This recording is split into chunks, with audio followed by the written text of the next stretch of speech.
Hello guys, welcome back to another video. तो guys, इस video में हम लोग एफएमसीजी सेक्टर की एक पेनी स्टॉक के बारे में डिस्कस करने वाले हैं। ये जो कंपनी है आप लोग को 100% प्लस के रिटर्न भी दे रही है एक साल में। तो गाइस, इस वीडियो में हम लोग बेसिकली 3 पॉइंट्स कवर करेंगे। First point is fundamental analysis. यहाँ पे हम लोग देखेंगे कि कंपनी कौन सी है एंड कंपनी फंडामेंटली कैसी है for short term trades and long term investment purpose. Second point is volume analysis. Volume को एनालाइज करके हम लोग फ्यूचर ट्रेंड के बारे में अंदाज़ा लगाने की कोशिश करेंगे। And the third point is technical analysis. यहाँ पे हम लोग डिस्कस करेंगे डिफरेंट टेक्निकल्स के बारे में, और टेक्निकल्स में बहुत ही एक सही चीज़ फॉर्म हो रही है, उसके बारे में हम लोग बाद में डिस्कस करेंगे। लेकिन टेक्निकल वाइज बहुत ही सही है कंपनी एंड बहुत ही सही रिटर्न ये कंपनी आप लोग को देके जा सकती है। तो don't miss the opportunity and video को एंड तक ज़रूर देखना। तो गाइज, अभी हम लोग बढ़ते हैं हमारी पहली पॉइंट की तरफ और देखते हैं कि कंपनी कौन सी है एंड कंपनी कैसी है। तो गाइज, यहाँ पे आप लोग कंपनी का नेम देख सकते हो, फ्यूचर कंज्यूमर लिमिटेड। कंपनी जो है वो बेसिकली एक एफएमसीजी सेक्टर की एक पेनी स्टॉक है। 7 रुपये के आसपास, 7.5 रुपये के आसपास ट्रेड कर रही है, देख सकते हो यहाँ पे। अगर कंपनी के बारे में डिटेल में कुछ जानना है तो कंपनी के वेबसाइट में जाके जान सकते हो। बीएससी एंड एनएससी दोनों में ही लिस्टेड कंपनी है। मार्केट कैप 1500 करोड़ के आसपास की निकल के आ रही है। बुक वैल्यू से काफ़ी ऊपर ट्रेड कर रही है एंड अगर एक साल की अप्रॉक्सीमेट रिटर्न कैलकुलेट किया जाए तो 100% प्लस की रिटर्न कंपनी दे रही है। स्टॉक की ROCE, return on equity and last 3 साल की सेल्स ग्रोथ तीनों ही नेगेटिव में है। बाकी लास्ट 6 मंथ्स की रिटर्न 4% के आसपास निकल के आ रही है एंड स्टॉक की पीई यहाँ पे मेंशन नहीं है। फेस वैल्यू 6 रुपये की है एंड प्रोमोटर्स की होल्डिंग 86.1% प्लेज हो रखी है। प्रोज एंड कॉन्स के बारे में डिस्कस करें तो सब कुछ कॉन्स में है, देख सकते हो यहाँ पे। कंपनी भी लॉस मेकिंग कंपनी रहने वाली है। देखो, दिसंबर क्वार्टरली की रिजल्ट तो आउट नहीं हुई है, लेकिन अगर सितंबर क्वार्टरली की रिजल्ट देखा जाए तो सितंबर की क्वार्टरली में भी कंपनी ने लॉस ही दिया था और करंट टीटीएम में भी कंपनी लॉस ही दे रही है। एक लॉस मेकिंग कंपनी है। उसके साथ साथ बैलेंस शीट में भी आप लोग देख सकते हो रिजर्व और भी ज़्यादा नेगेटिव की तरफ इंक्रीज हो रही है। लेकिन एक चीज़ अच्छी हुई कंपनी में, वो है कि डेब्ट रिड्यूस किया है कंपनी ने, देख सकते हो। और ये सितंबर क्वार्टरली किया है, तो दिसंबर की कोई भी अपडेट नहीं है इसके रिगार्डिंग, तो कुछ कह नहीं सकते कि दिसंबर क्वार्टरली में क्या हुआ होगा। कैश फ्लोज के रिगार्डिंग भी कोई अपडेट नहीं है, तो कुछ कह नहीं सकते। उसके बाद शेयर होल्डिंग पैटर्न यहाँ पे देख सकते हो। प्रोमोटर्स की होल्डिंग 3 साल पहले 46.3% थी, उससे डिक्रीज होकर 12.16% हो चुकी है।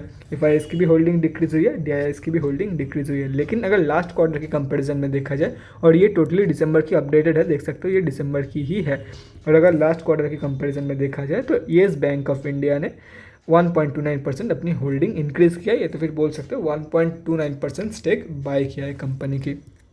पब्लिक में डिस्कस करें तो 3-4 बड़े बड़े रिटेलर की होल्डिंग है, जैसे कि आप लोग यहाँ पे देख सकते हो, 3 ही है। अगर ये कैलकुलेट करते हो तो हम अब जैसे छोटे मोटे रिटेलर की जो होल्डिंग है वो 40.43% है इस कंपनी में। अभी कंक्लूजन पे आते हैं कि कंपनी एक्चुअली कैसी है for short term trades and long term investment purpose. तो पहले शॉर्ट टर्म ट्रेड के बारे में डिस्कस करते हैं। तो देखो भाई, शॉर्ट टर्म के लिए बिल्कुल भी नहीं रिकमेंड करने वाला हूँ, क्योंकि कंपनी मैक्सिमम टाइम पे कंसोलिडेट ही करती है। शॉर्ट टर्म में ज़्यादा कुछ फ़ायदा नहीं होगा। हाँ, फ़ायदा कब होगा? स्विंग ट्रेड में। और वो मैं आप लोगों को क्यों बोल रहा हूँ शॉर्ट टर्म में ज़्यादा फायदा नहीं होगा, वो भी मैं अब 3 नंबर पॉइंट पे या तो फिर टेक्निकल एनालिसिस करते वक्त दिखा दूंगा। बाकी लॉन्ग टर्म के लिए कंपनी है ही नहीं। आप लोग फंडामेंटल देख के समझ पा रहे होंगे कि कंपनी फंडामेंटली बहुत ही ज़्यादा वीक है एंड जो बड़े प्लेयर है वो धीरे धीरे क्विट कर रहे हैं कंपनी से। इसलिए बोल रहा हूँ don't go for long term, don't go for short term, only swing trading करके पैसा कमाओ फ्रॉम दिस कंपनी। अभी हम लोग बढ़ते हैं हमारे दूसरी पॉइंट की तरफ और देखते हैं कि आज कंपनी में क्या हुआ है बेसिकली। तो गाइज, यहाँ पे हम लोग एनएससी के वेबसाइट पे आ चुके हैं। कंपनी जो है वो निफ्टी 500 में लिस्टेड है। और अगर ट्रेडेड वॉल्यूम के बारे में डिस्कस करें तो यहाँ पे देख सकते हो 48,10,000 टू 57 क्वांटिटी में ट्रेड हुआ है, जिसका वैल्यू लगभग 362 लाख रुपीज़ के आसपास निकल के आ रही है। पेंडिंग ऑर्डर क्वांटिटी के बारे में डिस्कस करें, 10 बाइंग ऑर्डर पेंडिंग है 7.5 रुपये की प्राइस पॉइंट पे। डिलीवरी परसेंटेज लगभग 40% के आसपास, मतलब मेजॉरिटी ऑफ द ट्रेड जो है वो इंट्राडे में ही लिया गया है कंपेयर टू डिलीवरी ट्रेड। यहाँ पे आप लोग साफ देख सकते हो। और शॉर्ट टर्म में मैं क्यों रिकमेंड नहीं कर रहा था, उसका रीज़न ये है, कंपनी की लास्ट 52 वीक हाई देखो, 12 मतलब लगभग 12 रुपये की प्राइस पॉइंट निकल के आ रही है। वो कब लगाई थी कंपनी ने? 19 अप्रैल को लो लगा के डायरेक्ट 16 जून को कंपनी ने हाई लगा दिया था। इसलिए बोल रहा था कि स्विंग ट्रेड करो, स्विंग ट्रेड में ज़्यादा स्कोप है compare to short term. Short term में 16 जून को, या तो फिर मान लो कि कोई बंदा जुलाई में या अगस्त में बाई किया होगा तो अभी तक उसे लॉस ही हो रहा होगा, या तो फिर स्लाइटली प्रॉफिट में रहा होगा। कोई भी मेजर चेंजेस नहीं है, तो इसलिए बोल रहा था शॉर्ट टर्म में मत जाओ।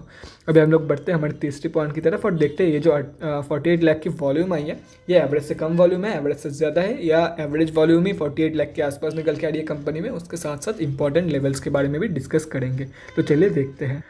तो गाइज यहाँ पे हम लोग आ चुके हैं NSE के डेली चार्ट पे। देख सकते हो आज कंपनी ओपनिंग प्राइस पे ही क्लोजिंग हुई है और 7.5 रुपये के आसपास कंपनी ट्रेड कर रही है। और जैसे कि मैंने आप लोग को NSE की वेबसाइट में दिखाई थी कि कंपनी ने लो लगाने की तो कुछ महीने के बाद ही कंपनी ने हाई लगा दिया था। तो यहाँ पे भी देखो ट्रेड कहाँ पे लेना है वो समझाता हूँ आप लोगों को, उसके बाद वॉल्यूम दिखाता हूँ आप लोगों को कंपनी की आज की। देखो ये जो है इस रेंज में कंपनी काफ़ी दिनों से, मतलब ऑलमोस्ट सितंबर के महीने से कंपनी जो है इसी रेंज में ट्रेड कर रही है, ठीक है। तो अभी करना क्या है, जब भी कंपनी इसके ऊपर अगर ब्रेकआउट दे देती है, प्रॉपरली ब्रेकआउट, क्योंकि इसके ऊपर ट्रेडिंग तो पहले भी हुई है, इसके ऊपर इस रेंज को अगर तोड़ के ऊपर चली जाती है तो आप लोग एक न्यू 52 वीक हाई एक्सपेक्ट कर सकते हो कंपनी से, जो कि है 19 रुपये की लेवल।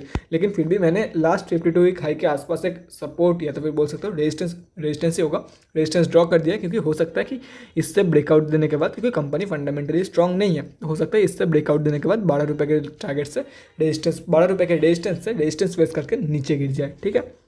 और जिसके बारे में बोल रहा था, आप लोग 52 वीक लो के आसपास कैच नहीं कर पाओगे, इसलिए नहीं कर पाओगे क्योंकि देखो कंपनी जब ऊपर जाएगी तब भी, मतलब जब 52 वीक लो लगाएगी तब भी इस रेंज के आसपास ही होगी या तो फिर इससे नीचे रहेगी। तो आप लोगों को मैंने क्या बोला है, और आप लोगों को नॉर्मली यही ट्रेड लेना चाहिए, जब भी कंपनी इस रेंज के ऊपर क्लोजिंग करेगी तब आप लोगों को ट्रेड लेना है, ना कि जब इसके मतलब एकदम बॉटम में ट्रेड करेगी। क्योंकि हो सकता है आप लोगों ने यहाँ पे बाई तो कर लिया, कंपनी ने 52 वीक हाई लगा भी लिया, उसके बाद 52 वीक लो तो लगा लिया कंपनी, लेकिन 52 वीक लो लगाने के बाद इस रेंज में 1-2 महीने के लिए ट्रेड करती रहे, उसके बाद जगह कंपनी ने 52 वीक हाई लगा था। जैसे कि आप लोगों ने देखा कि अप्रैल के महीने में 52 वीक लो लगा के जून के महीने में कंपनी ने ब्रेकआउट दिया था एंड 52 वीक हाई सेट किया था, इसलिए मैं बोल रहा हूँ।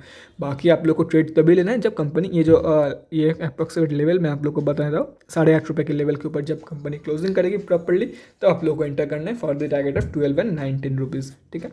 तो guys that's it for this video. लेकिन जाने से पहले एक बार वॉल्यूम दिखाया था कंपनी की आज की वॉल्यूम। तो गाइस आज की वॉल्यूम अगर देखा जाए तो एवरेज से यहाँ पे एक्सपेंड करना पड़ रहा है इतना ज़्यादा कंपनी को, इसीलिए क्योंकि देखो यहाँ पे ये जो अर्निंग्स की साइन है ये यहाँ पे आ चुकी है। तो आज एस्टिमेटेड आज अर्निंग्स निकलने की चांसेस थी कंपनी में, लेकिन हुआ नहीं। जैसे कि देख सकते हो डेट 2 फरवरी 2022, पीरियड एंडिंग December 21, लेकिन आई नहीं है अभी भी। तो देखो आज की जो वॉल्यूम है वो एवरेज से काफ़ी कम निकल के आ रही है एंड आज की वॉल्यूम की जो स्ट्रेंथ है वो भी आप लोगों ने देखा है कि मेजॉरिटी ऑफ द क्वांटिटी जो है ये अंदर से टोटली खोखला है। मेजॉरिटी ऑफ द क्वांटिटी जो है वो इंट्राडे में ही लिया गया है एंड वॉल्यूम अंदर से टोटली खोखला है। जितने भी वॉल्यूम आई है उसमें से कुछ ही परसेंटेज सिर्फ और सिर्फ डिलीवरी में ट्रेड लिया गया है। तो मतलब अभी कोई भी लोग बाई करने के लिए इंटरेस्टेड नहीं है, और बाई करे भी क्यों, क्योंकि कंपनी ऑलमोस्ट 5-6 महीने से कंपनी एक ही रेंज पे कंसोलिडेट कर रही है, तो क्यों बाई करे लोग, ठीक है। इसलिए लोग कब बाई करेगी, या तो फिर जब कंपनी एकदम नीचे की 5-6 रुपये के आसपास ट्रेड करेगी तब कुछ लोग बाई करेंगे, लेकिन मेजॉरिटी ऑफ द लोग जो स्विंग ट्रेड लेना चाहते हैं वो लोग 8.5 रुपये के ऊपर ही बाई करेंगे।